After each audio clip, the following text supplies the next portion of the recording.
أكيد كلنا كجمهور للإسماعيلي قضينا ليلة حزينة وليلة صعبة جدا بسبب الحكم محمود البنا والظلم البين والواضح والعلني اللي حكم بيه ضد النادي الإسماعيلي. وكنا من قبل المباراة بنتكلم إن المباراة دي تكاد تكون من المباريات اللي مفترق طرق ومن المباريات الصعبة جدا واللي هتحدد شكل ومصير النادي الإسماعيلي في الجدول. اتكلمنا في الأمور دي كلها واللعيبة داخلة بمعنويات مرتفعة بسبب الفوز الكبير اللي حققناه قصاد حرس الحدود. فكرة كمان رحيل مجلس الهبوط وبالتالي في مرحلة جديدة ولجنة من المفترض إن هيتم تعيينها، وكل ده قابلناه وهو الحكم محمود البنا اللي رفض كل حاجة وعمل كل حاجة عشان يخسر النادي الإسماعيلي. وبالفعل نجح في مهمته وقدر ان هو يعمل ده. خلونا بس في البداية نرحب بحضراتكم وفيديو يومي جديد بنتكلم عن بعض الامور اللي بيخصوا نادي الاسماعيلي، ولكن بنطلب من حضراتكم في البداية ان انتوا تذكروا الله وكمان تصلوا على النبي محمد، وان شاء الله يكون فيديو مميز واتمنى ان انا اكون عند حسن ظنكم. ولكن خلينا نطلب منكم ان انتوا تدوسوا لايك للفيديو، وكمان بندد ندائنا لأي حد مش مشترك في القناة يسعدنا إن هو يشترك فيها. عايزين قناتنا تكبر أكتر وأكتر عشان نفضل على طول ندافع ونكون في ظهر النادي الإسماعيلي. زي ما قلت لحضراتكم في المقدمة إن إحنا قضينا ليلة الحقيقة سيئة جدا، وده بسبب اللي حصل من الحكم محمود البنا. وإن الحقيقة الواحد بيستغرب إن إحنا دلوقتي المفروض في سنة 2025 والمباريات كلها فيها إعادة وفيها حكام للفار، مفروض إن مهمتهم إن هم يراجعوا أي لقطة جدلية، وكل الكلام ده اللي ما حصلش نهائيا في المباراة قدام فاركو. وإن حتى حكم الفار ما استدعاش محمود البنا إن هو يراجع ويشوف هل اللعبة دي صحيحة ولا لأ. وإن حكام الفار الحقيقة حكم أعمى البصيرة مش شايف أي حاجة ومرضاش إن هو يرجع الحكم ويقول له إن أنت كمان أعمى وفي لعبة غلط. وإن للأسف القرارات اللي صدرت من محمود البنا خسرت النادي الإسماعيلي التلاتة بونت بشكل حرفي، لأن للأسف الهدف الأول اللي دخل في مرمى النادي الإسماعيلي هو لمسة يد على لاعب فاركو. حتى كمان ضربة الجزاء الحكم الأعمى والفاسد مرضاش يحسبها رغم إن الكورة جاية في إيده. وكمان لما تيجي تروح للحكم الأعمى اللي قاعد على الفار ما يرجعوش ولا يقوله ده هي جت في إيد اللاعب، ومعرفش بناء على ايه قرر ان هو يستكمل اللعب ويقول ان الكورة مش ضربة جزاء. كمان حتى الحكم في تعامله مع اللعيبة انذارات على طول على الفاضي والمليان، واي لعيب يتكلم معاه يقعد يقول له ما تشوحليش ويطلع الانذار بمنتهى السهولة. ولما تيجي تلاقي الحكام دي مثلا بتتعامل ازاي مع الاهلي ولا الزمالك، تلاقي الحكم بيتكلم مع لعيبة الاهلي والزمالك وهو حاطط ايده ورا ظهره، وده بسبب ان هو بيخاف من الاعلام وبيخاف من الجمهور وبيخاف من حملات الضغط والهجوم عليه. فبالتالي طبعا شايف لعيبه النادي الاسماعيلي لعيبه صغيره في السن، مفيش لعيب عنده مثلا يقدر ان هو يتكلم معاه ولا ياخد موقف، وبالتالي لعيبه النادي الاسماعيلي بتكون مستباحه من كل الحكام، وان دي النتيجه الطبيعيه بسبب الوضع السيء اللي بيعيشه نادي الاسماعيلي. فاحنا بنكتفي ان احنا نفضل نحاسبن ونقول ان هو ان شاء الله يترد له الحكم محمود البنا، لان الحقيقه الثلاثه بونت دول كانوا هيفرقوا مع النادي الاسماعيلي بشكل كبير جدا. وزي ما قلت لحضرتك كمان ان انت بتكسب المنافس المباشر ليك، وكمان جات لك فرصه ذهبيه وهي هزيمه كهرباء اسماعيليه. الثلاثه بونت كانوا مهمين جدا لمشوار النادي الاسماعيلي في الدوري، وكمان هيجي لك المباراه المقبله كهرباء اسماعيليه، فكانت الظروف كلها والاجواء مهيئه ان انت تقدر تكسب الثلاثه بونت. ولكن محمود البنا كان ناوي النيه وحالف بالله ان النادي الاسماعيلي يطلع من المباراه دي خسران. كمان لما نروح لبعض اللعيبه الحقيقه، وبخص بالذكر هنا إيريك تراوري، اللي انا مش قادر افهم ازاي في لاعب بالقدرات العقليه او الامكانيات الفنيه دي لسه بيلعب كوره. انا الحقيقه بشوف ان إيريك تراوري خلاص كفايه كده، والراجل فقد كل الفرص اللي جات له مع النادي. ولما بيلعب 5 دقايق ولا 10 دقايق كويسين بنطلع نشكره ونقول الراجل بيجتهد وبيجري في كل حته في الملعب، ولكن قدراته الفنيه مش قادر ينتج اي حاجه في الملعب. وشفنا الكره اللي انا قلت لك عليها قبل كده في الست، عايز يرقص ويحط بدل ما يخرم الشبكه والجون فاضي، مش محتاجة ان انت ترقص وتعمل استعراض في وقت اصلا انت محتاج اقل فرصة. فالحقيقة احنا بنطلب من المدير الفني ميلود حمدي، واحنا ما بنتدخلش والله بشكل فني في شغلك، ولكن إيريك تراوري ما عندوش الاضافة ولا القدرة ولا الكفاءة ان هو يقدر يعمل اي حاجة في الملعب. واحنا كلنا اشدنا بميلود حمدي ان هو استبعد محمد عبد السميع، لان احنا قلنا كفايه كده على محمد عبد السميع في الملعب. وكمان استبعد عبد الرحمن كتكوت من المباراه دي، وقلنا ان انت مدير فني ما شاء الله بتفهم، بسبب ان عبد الرحمن كتكوت في المباريات اللي فاتت اداؤه سيء جدا. ولكن علامة استفهام ان انت ازاي بتخلي ايريك تراوري يلعب لمدة 90 دقيقة وهو ما عندهوش الانتاجية ومش عارف يعمل اي حاجة في ارضية الملعب. لا عارف يباظي ولا عارف يرقص ولا عارف يدافع ولا عارف يعمل اي حاجة. فبناء عليه ميلود حمدي بيسيبه لحد اخر دقيقة في المباراة. فأتمنى إن المدير الفني يعيد نظرياته من تاني ويعيد تشكيلاته وتغييراته، لأن الأمور بتتصعب علينا والأمور بتهرب مننا. فلازم يكون في تدخل فني عاجل وفوري من ميلود حمدي عشان الأمور يعني ما تسوقش أكتر من كده. كنت لسه بتكلم معاكم بقول لكم على مباراة كهرباء إسماعيلية، فأعتقد إن المباراة اللي جاية للنادي الإسماعيلي قدام كهرباء إسماعيلية هي مباراة يعني لا بديل فيها عن الفوز. وده طبعا بعد توفيق ربنا بإذن الله. لازم النادي الإسماعيلي يجتهد ويخلص في الملعب، ولكن قبل الاجتهاد والإخلاص لازم يعينوا لنا حكام عندها ضمير وحكام عندها ذمة. وإن الفجر التحكيمي اللي حصل في المباراة اللي فاتت قدام فاركو ونتمنى إن هو ما يكررش تاني.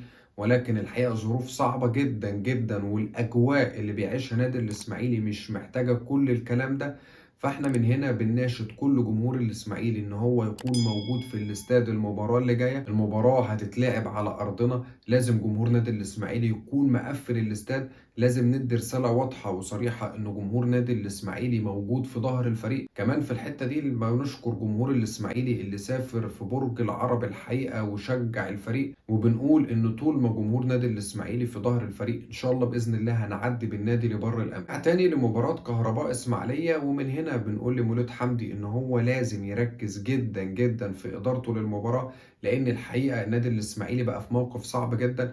بنتكلم ان النادي الاسماعيلي لعب 12 مباراة خسر منهم 9، كسب مباراتين وتعادل مباراة. احصائية كارثية ولكن طبيعية بسبب الظروف والاجواء اللي النادي بيعيشها. وان النادي الاسماعيلي للموسم الثاني على التوالي بدون صفقات بدون تدعيمات بدون اي لعيبة عندها القدرة والكفاءة والخبرة. تعالوا بقى نروح للموضوع المهم والاسئلة الكتيرة اللي بتجيلنا: امتى هيتم تعيين اللجنة؟ وايه هي تصورات وزير الشباب والرياضة بالنسبة لنادي الاسماعيلي؟ والفترة الجاية الأمور هتروح لفين؟ وإيه الجديد اللي هيكون موجود جوه النادي؟ خليني أكد لحضراتكم وأقول لكم إن تم ترشيح اسم دكتور طارق رحمي، ده اللي من المفترض إن هو يكون موجود على رأس اللجنة المؤقتة اللي هتدير النادي الإسماعيلي. زي ما احنا عارفين ان الدكتور طارق رحمي كان رئيس جامعة قناة السويس سابقا ومحافظ الغربية. وطبعا الدكتور طارق رحمي بيمتاز بالقدرة على الانتاجية وعلى تنظيم الامور والاجواء جوه النادي. فعشان كده الوزارة حطت الدكتور طارق رحمي ان هو ينزل ويكون موجود جوه النادي عشان يقدر يعمل اعادة هيكلة النادي وبرمجته من اول وجديد. وان زي ما احنا عارفين ان نادي الاسماعيلي في السنوات اللي فاتت ومن خلال موجود ادارات النادي بيكون في عشوائية في اتخاذ القرارات، ما عندناش سيستم واضح وصريح على فكرة ان احنا ازاي ندير النادي. فاحنا بنقول ان هو المرشح الاكبر والابرز عشان يكون موجود على رئاسة اللجنة.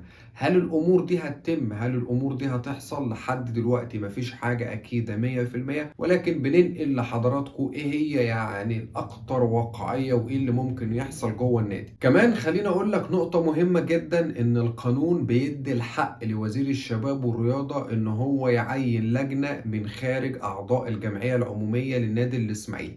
ودي في حد ذاتها الحقيقة شايفها حاجة إيجابية جدا في صالح النادي. مع احترام الكامل لكل الناس اللي منتمين للنادي، احنا مش محتاجين أي حد يكون محسوب على النادي ويقول لك بقى أنا ابن النادي وإن أنا هقدر أضيف وهعمل، وهو على أرض الواقع ممكن ما يقدمش أي جديد للنادي. فكرة إن أنا أجيب ناس من بره إسماعيلية وناس عندها القدرة والكفاءة في إدارة الأمور، فالموضوع ده هيكون بالنسبة لي 100% وكويس وفي مصلحة النادي. لأن للأسف عايز أقول لك على مدار السنوات الكتيرة اللي فاتوا، أكتر ناس دمرت النادي وساعدت على كمية الفراغ اللي موجود هو فكرة أو قصة أو إن إحنا بنسميهم ولاد النادي. مع كامل احترامي ليهم كلهم، الناس قدرت ان هي تخلص للنادي الاسماعيلي ولعبت باسمه واجتهدت في الملعب، ولكن الفترة الحالية محتاجين ناس تقدر تدير وتقدر تضيف للنادي او للمكان اللي هم فيه. فان شاء الله باذن الله ممكن بنسبة كبيرة ان احنا نلاقي عدد موجود من اللجنة اللي هتيجي تدير الاسماعيلي هيكونوا موجودين من خارج اعضاء الجمعية العمومية او من خارج اسماعيلية.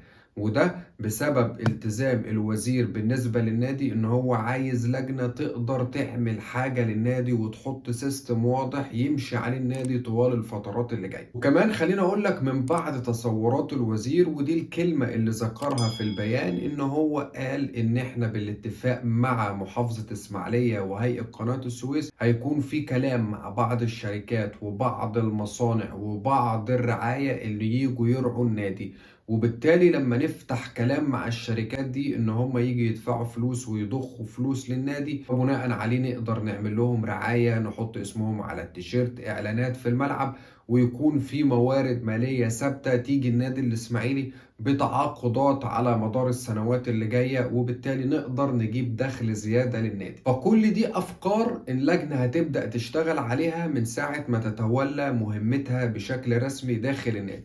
كمان خليني اقول لك في افكار اللجنه هتحاول ان هي تطبقها، وان هم يفتحوا فكره العضويه للنادي، يكون الموضوع كله ابلكيشن وعلى النت، سواء اي حد من خارج جمهوريه مصر العربيه حابب ان هو يكون ليه عضويه مع النادي يقدر ان هو يدفع فلوس بالعمله الصعبه، وبالتالي نزود موارد النادي. كمان اي حد موجود في مصر يقدر ان هو يقدم على النت من خلال ابلكيشن او موقع معين ويكون له عضوية جوه النادي. فكل ده هيقدر يسهل الامور شوية على ان اي حد يكون عضو للنادي الاسماعيلي. ودي فكرة اتمنى ان هي تطبق داخل النادي. اي حد بقى من خارج اسماعيلية عايز يكون عضو في النادي فممكن يقدم على العضوية من مكانه، فدي هتسهل الامور وترفع كمان الاعضاء الجمعية العمومية للنادي، وزي ما قلت لحضرتك هيكون في دخل ثابت للنادي الاسماعيلي. كمان خليني اقول لك اخر معلوماتنا عن امتى هتتعين اللجنة بشكل رسمي. الكلام اتقال لنا ان على يوم الخميس اللي جاي هيتم الاعلان بشكل رسمي وعلني وواضح عن اللجنة اللي هتكون موجودة جوه النادي. بكرر كلامي في الموضوع ده وبقول ان في ناس بتحاول ان هي تتدخل وتفرض اسماء بعينها عشان يكونوا موجودين جوه اللجنة، فنأمل ان احنا ندي الوزير الحرية الكاملة في اختياره للاسماء اللي هتيجي تدير، وان النادي الاسماعيلي مش حكر على شخص بعينه ان هو يتدخل في كل القرارات والامور اللي بتحصل جوه الاسماعيلي. ان شاء الله كلنا ثقة في وزير الشباب والرياضة ان هو يختار لجنة على قدر من الكفاءة والقدرة على ادارة النادي الاسماعيلي الفترة اللي جاية. النادي الاسماعيلي فيه فراغ اداري كبير جدا جدا، ولكن ان شاء الله الامور تتحسن والامور تظبط الفترة اللي جاية. دي كل معلوماتنا عن اللجنة اللي هتيجي النادي الإسماعيلي. عندنا معلومات تانية ولكن مش حابين نقولها لحضراتكم لحد ما الموضوع يتم بشكل رسمي، عشان مش عايزين نطلع نتكلم كل شوية في الموضوع ده. احنا بس بنحاول ندي حضراتكم أفكار عن اللجنة، ايه هي الأدوار اللي هتيجي تعملها. كمان فكرة بقى فتح القيد والتعاقد مع صفقات جديدة ده طبعا يعني موضوع مفروغ منه، واللجنة اللي هتيجي أكيد عارفة من أول اجتماع ليها إن هي قدامها مهمة شاقة جدا، وهي مسألة فتح القيد. إن شاء الله الأمور اللي جاية تكون خير للنادي الإسماعيلي. نأمل بإذن الله في حلول كافة المشاكل والأزمات والمعوقات اللي في انتظار النادي. وبنفكر حضراتكم إن نادي الإسماعيلي في مفترق طرق بسبب أزمة وغرامة اللاعب البوليفي كارميلو، وإن في مهلة 30 يوم لازم النادي الإسماعيلي يحاول يحل المشكلة دي. إن شاء الله بإذن الله الأمور تكون أفضل وأحسن الفترة اللي جاية. خلصنا الفيديو بتاعنا النهاردة واتكلمنا في بعض الأمور اللي ليها علاقة بالنادي الإسماعيلي. إن شاء الله بإذن الله الفترة اللي جاية هيكون في أحداث قوية وأحداث ساخنة داخل النادي بسبب اقتراب موعد تعيين اللجنة، وأكيد كلنا كجمهور للإسماعيلي مستنيين نسمع الخبر ده والبيان اللي هينزل على صفحة وزارة الشباب والرياضة، ونعرف مين هم الأسماء المكلفين بإدارة النادي في الفترة اللي جاية. نطلب من حضراتكم إن احنا كلنا كجمهور للنادي الإسماعيلي لازم نكون واقفين في ظهر النادي، لازم نكون كلنا إيد واحدة عشان نعدي بالنادي الإسماعيلي لبر الأمان. كمان في السياق ده خلينا أقول لك إن المحافظ يعني بيحاول إن هو يطور المنشآت شوية داخل النادي الإسماعيلي، في حدود الإمكانيات المتاحة بالنسبة له، عشان الشكل العام والمنظر يكون منظر كويس ومنظر يعني يليق بالنادي الإسماعيلي. خليني بس قبل ما أختم بيجي لنا تعليق مكرر على طول، وهو يعني واحد من محبي النادي الإسماعيلي ومشجعه الأستاذ إسماعيل من بني سويف، ويعني بيطلب مننا إن إحنا نقول اسمه في الفيديوهات اللي بنقولها. أدينا أهو يا عم إسماعيل قلنا اسمك، وإن شاء الله بإذن الله النادي الإسماعيلي يشهده حالة من الاستقرار والهدوء الفترة اللي جاية.